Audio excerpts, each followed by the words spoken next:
नमस्कार विद्यार्थी मित्रांनो, लेट्स लर्न चला शिकूया या आपल्या युट्यूब चॅनलवर आपल्या सर्वांचं स्वागत आहे. इयत्ता चौथी भाग एक आपल्या भोवतालचे अद्भुत जग हा इयत्ता चौथीच्या बदलत्या अभ्यासक्रमानुसार अंतर्भूत केलेला घटक आहे. या घटकामधील धडा तिसरा ग्रह व तारे आज आपण अभ्यासणार आहोत. विद्यार्थी मित्रांनो, तुम्हाला समोरील चित्रामध्ये काय दिसत आहे? तुम्हाला या चित्राचे बारकाईने निरीक्षण करायचं आहे. याचं निरीक्षण केल्यानंतर यावरील काही प्रश्न आपण पाहणार आहोत. विद्यार्थी मित्रांनो, हे चित्र तुम्ही बारकाईनं पाहिलं असेल. तर चला यावरील प्रश्न पाहूया. विद्यार्थी मित्रांनो, चित्रात शिक्षक मुलांना काय दाखवत आहेत? उत्तर: चित्रामध्ये शिक्षक मुलांना आकाश, तारे, चंद्र दाखवत आहेत. प्रश्न दुसरा: तुम्ही कधी असे आकाश निरीक्षण केले आहे का? याचं उत्तर नक्कीच तुम्ही नाही असे देईल. अशा प्रकारे नसेल केलं, परंतु कधीतरी तुम्ही तुमच्या टेरेसवर किंवा घराच्या अंगणामध्ये बसून आकाशाकडे पाहिलं असेल किंवा आकाशाचं निरीक्षण केलं असेल, तेव्हा आकाशामध्ये तुम्हाला काही तारे व चंद्र दिसले असतील. प्रश्न तिसरा: आकाश निरीक्षण नेहमी संध्याकाळी किंवा रात्रीच का करतात? उत्तर: बघा बरं विद्यार्थी मित्रांनो, अशा काही खगोलीय घटक असतात जे सकाळी सूर्याच्या प्रकाशात आपल्याला स्पष्ट दिसू शकत नाही, परंतु अंधाऱ्या रात्री किंवा रात्रीच्या अंधारात त्या स्पष्ट दिसतात. मग आधी आपल्याला फक्त तारे दिसतील, परत या ताऱ्यांच्या रचना दिसतील, त्याच्यानंतर यांचे समूह दिसतील, तसंच त्यानंतर त्याची चमक ही आपल्याला जाणवू लागते व यानंतर आपल्याला तारे व ग्रह यामधील फरक समजून येऊ शकतो. तसेच यामुळे आपल्या ज्ञानात भर पडू शकते. ते कसं काय? तर यामुळे या आकाश निरीक्षणामुळे आपल्याला ग्रह कोणते, तारे कोणते याचा अंदाज येतो. तसंच यामुळे दिशादर्शन समजतं. पूर्वीच्या काळी आजकालच्या प्रगत तंत्रज्ञानाएवढं मोठं तंत्रज्ञान विकसित नव्हतं. मग त्यावेळी पूर्वीचे लोक काय करायचे? तर हे जे काही तारे आहेत, ग्रह आहेत, सप्तर्षी आहेत, यांच्याकडे पाहून आपल्या दिशा ठरवत असत. म्हणजे ते कसं? तर बघा बरं, ध्रुव तारा हा कोणत्या दिशेला उगवतो? तर ध्रुव तारा हा उत्तर दिशेला उगवतो. त्यामुळे उत्तरच्या समोरची दिशा कोणती असेल? नक्की दक्षिण. तसंच सूर्य हा कुठे उगवतो? तर सूर्य हा पूर्वेला उगवतो. म्हणजे उगवणारी दिशा कोणती? तर पूर्व. आणि मावळतो कोणत्या दिशेला? तर पश्चिमेला. यावरून पूर्वीचे लोक दिशा ठरवत असत. तसंच ऋतू आणि काळाच्या अचूकता या ताऱ्यांच्या ग्रहांच्या स्थानावरून पूर्वीच्या लोकांना कोणता ऋतू आहे हे समजून यायचं. यानंतर वैज्ञानिक कुतूहल. बघा बरं, या ताऱ्यांची रचना किंवा आकाशात चंद्र का दिसतो, तारे का चमकतात, अशा अनेक आपल्याला प्रश्न पडत असतात.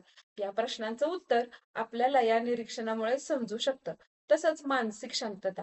रात्रीच्या वेळी शांत आणि निवांत वातावरणात चमचमणाऱ्या चांदण्या आणि गंगा पाहणे हा अतिशय तणावमुक्त अनुभव असतो. विद्यार्थी मित्रांनो, याचा अनुभव तुम्ही सुद्धा घेऊ शकता. एखाद्या वेळेस तुम्हाला जर असं बोर होत असेल किंवा खूप दुःखी दुःखी वाटत असेल, तर तुम्ही तुमच्या टेरेसवर जाऊन आकाशाकडे बघा. तुम्हाला नक्कीच शांतता मिळेल.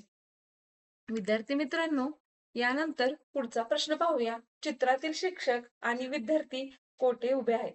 चित्राचे बारकाईने निरीक्षण केले असता ते नक्कीच एखाद्या उंच ठिकाणी किंवा टेकडीवर उभे असल्याचे आपल्याला जाणवते.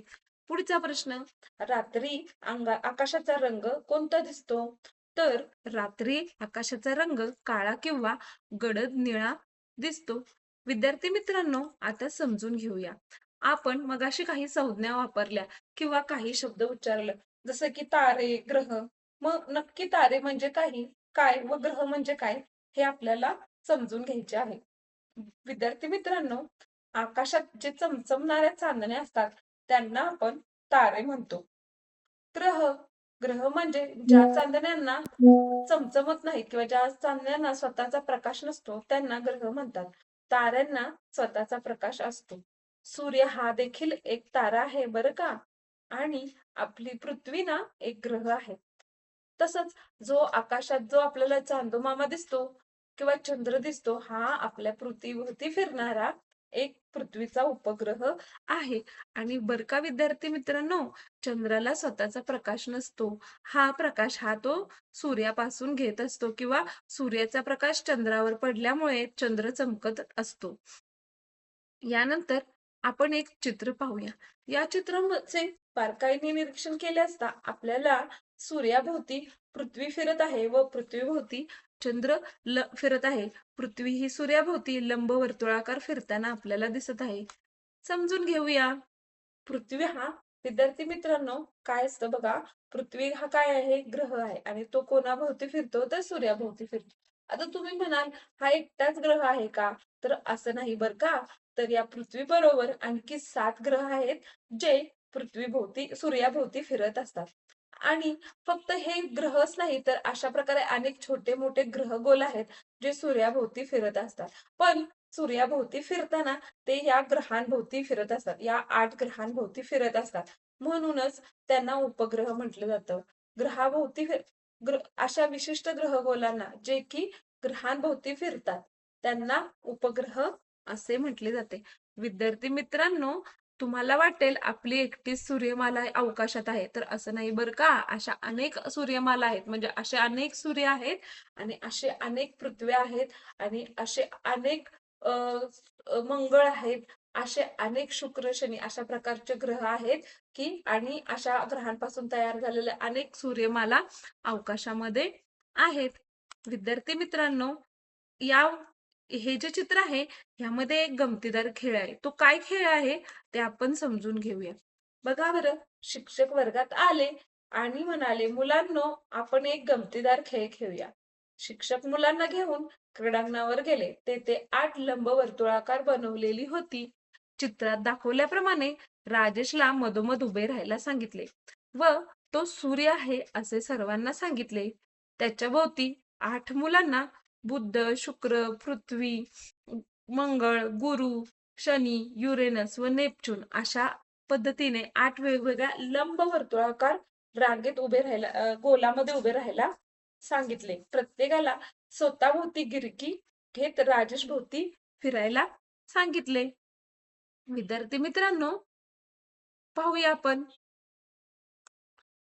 मग काय झालं? आता हा जो खेळ आहे ना, तर तो खेळ तुम्ही तुमच्या घरी देखील खेळू शकता. तुमचे मित्र तुम्ही सूर्य म्हणून मध्ये उभं राहायचं, 8 वर्तुळे काढायची व त्याभोवती तुमच्या मित्रांना उभं करायचं व त्यांना स्वतःभोवती फिरता फिरता तुमच्या भोवती फिरायला सांगू शकता. यावरून तुमच्या लक्षात काय येईल, तर हे जे काही 8 ग्रह आहेत, ते स्वतःभोवती फिरता फिरता अशाच प्रकारे सूर्याभोवती लंबवर्तुळाकार कक्षेत फिरत असतात. आणि या लंबवर्तुळाकार कक्षेत फिरत असताना कधी कधी त्यांचं सूर्यापासूनचं अंतर, त्यामुळेच त्यांचं सूर्यापासूनचं अंतर हे कमी जास्त होऊ शकतं किंवा सूर्यापासूनचं अंतर बदलत राहू शकतं. तर यावरून आता आपण सूर्यमाला समजून घेणार आहोत. विद्यार्थी मित्रांनो, यासाठी तुम्हाला पुढे एक सूर्यमालेचं सोलार सिस्टीम किंवा सूर्यमालेचं चित्र तुमच्या समोर दाखवलेलं आहे. यामध्ये तुम्हाला सूर्य दिसत आहे व सूर्याभोवती हे 8 ग्रह लंबवर्तुळाकार पद्धतीने फिरत आहेत आणि हे लंबवर्तुळाकार फिरत असताना त्यांचं अंतर कमी जास्त कशा प्रकारे होतं हे आपल्याला दिसून येत आहे. विद्यार्थी मित्रांनो, आपली पृथ्वी हा पृथ्वीसह एकूण 8 ग्रह आहेत. तसंच या 8 ग्रहांबरोबर काही उपग्रह, लघुग्रह, बटुग्रह, धूमकेतू व सूर्य अशा प्रकारे या सर्व घटकांची मिळून काय झालेले आहे, तर आपली सूर्यमाला तयार झालेली आहे. तर त्यामुळे या सूर्यमालेतील या सर्व घटकांची माहिती घेणं महत्त्वाचं आहे. तर आपण या घटकांची माहिती घेऊया. तर पहिला घटक आहे ग्रह. सूर्यमालेत एकूण 8 ग्रह आहेत. त्यांचा क्रम म्हणजे सूर्यापासून त्यांचे असलेले अंतर यावरूनच त्यांचा क्रम ठरलेला असतो आणि हे जे अंतर आहे ते ॲस्ट्रॉनॉमिकल युनिट म्हणजेच खगोलशास्त्रीय एकक यामध्ये मोजलं जातं आणि हे अंतर मोजण्यासाठी त्रिकोणमिती व रडार या तंत्रज्ञानाचा वापर केला जातो. चला तर आपण ग्रह व त्यांची वैशिष्ट्ये पाहूया. तर पहिला सूर्यमालेतील पहिला ग्रह आहे मर्क्युरी. मर्क्युरी म्हणजेच बुध. हा सूर्यापासूनचा सर्वात जवळचा ग्रह आहे. याचा आस 2.0 अंशांनी कललेला आहे आणि याचं सूर्यापासूनचं अंतर 0.387 ॲस्ट्रॉनॉमिकल युनिट खगोलशास्त्रीय एकक आहे, म्हणजेच 44 दशलक्ष किलोमीटर आहे. यानंतर सूर्यमालेतील दुसरा ग्रह आहे व्हीनस. व्हीनस म्हणजेच शुक्र ग्रह. तर हा सूर्यापासूनचा दुसरा क्रमांकावरचा ग्रह असून याचा आस 177 अंशांनी कललेला आहे व याचं सूर्यापासूनचं अंतर 0.723 ॲस्ट्रॉनॉमिकल युनिट म्हणजेच 104 किलोमीटर इतकं आहे. विद्यार्थी मित्रांनो, सूर्यमालेतील तिसरा ग्रह आहे अर्थ. अर्थ म्हणजे आपली पृथ्वी. तर सूर्यमालेतील हा तिसरा ग्रह आहे. याचा आस 233 अंशांनी कललेला आहे. सूर्यापासूनचे याचे अंतर 1.0 ॲस्ट्रॉनॉमिकल युनिट म्हणजेच 149 किलोमीटर तसेच 15 कोटी किलोमीटर असे आहे. आणि हा असा एकमेव ग्रह आहे ज्याच्यावर सजीव सृष्टी आहेत. म्हणजेच प्राणी, पक्षी, माणसे, कीटक राहतात, झाडे राहतात. यानंतर सूर्यमालेतील चौथा ग्रह आहे मार्स. मार्स म्हणजेच मंगळ. हा याचा आज अंदाजे 259 अंशांनी कललेला आहे. याचे सूर्यापासूनचे अंतर 1.524 ॲस्ट्रॉनॉमिकल युनिट म्हणजेच 224 दशलक्ष किलोमीटर आहे. केवळ याच ग्रहावर मानवाने मंगळयान पाठवलेले आहे. यानंतरचा ग्रह आहे ज्युपिटर म्हणजेच गुरु. हा सूर्यमालेतील 5वा व आकारमानाने सर्वात मोठा ग्रह आहे. याचा आज 3 अंशांनी कललेला आहे. सूर्यापासूनचे याचे अंतर 5.203 ॲस्ट्रॉनॉमिकल युनिट म्हणजे 777 दशलक्ष किलोमीटर आहे. यानंतर सूर्यमालेतील 6वा ग्रह आहे सॅटर्न. सॅटर्न म्हणजेच शनी. याचा आज 36 अंशांनी कललेला आहे. सूर्यापासूनचे याचे अंतर 1.539 ॲस्ट्रॉनॉमिकल युनिट म्हणजे 1405 दशलक्ष किलोमीटर आहे. त्याचबरोबर याचं आणखी एक वेगळं वैशिष्ट्य म्हणजे या ग्रहाभोवती एक कडी आहे. यानंतर सूर्यमालेतील 7वा ग्रह आहे युरेनस. याचा आस 18 अंशांनी कललेला आहे व सूर्यापासून याचे अंतर 19.182 ॲस्ट्रॉनॉमिकल युनिट म्हणजेच 2867 दशलक्ष किलोमीटर इतके आहे. यानंतर सूर्यमालेतील शेवटचा ग्रह म्हणजे नेपच्यून हा आहे. याचा आस 29 अंशांनी कललेला आहे.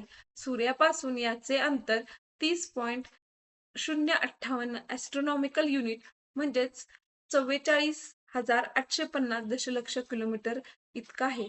आजच्या व्हिडिओमध्ये ग्रह व आपण काय अभ्यासलो तर आजच्या व्हिडिओमध्ये आज आपण तारे म्हणजे काय, ग्रह म्हणजे काय, सूर्यमाला म्हणजे काय, तसेच ग्रह व ग्रहांची वैशिष्ट्ये याविषयी अभ्यास केला आहे. तर उर्वरित भाग आपण नेक्स्ट व्हिडिओमध्ये पाहणार आहोत. तुम्हाला जर व्हिडिओ आवडला असेल तर कमेंटमध्ये कमेंट करा. तसेच लाईक करा, शेअर करा, सबस्क्राईब करा आणि कोणत्या नवीन विषयावर तुम्हाला व्हिडिओ असेल तर ते देखील तुम्ही कमेंटमध्ये सांगू शकता. तसेच पुढचा भाग पाहण्यासाठी तुम्ही आपल्या चॅनेलला सबस्क्राईब करा. त्यामुळे काय होईल तर पुढचा व्हिडिओ तुम्हाला लगेच समजून येईल.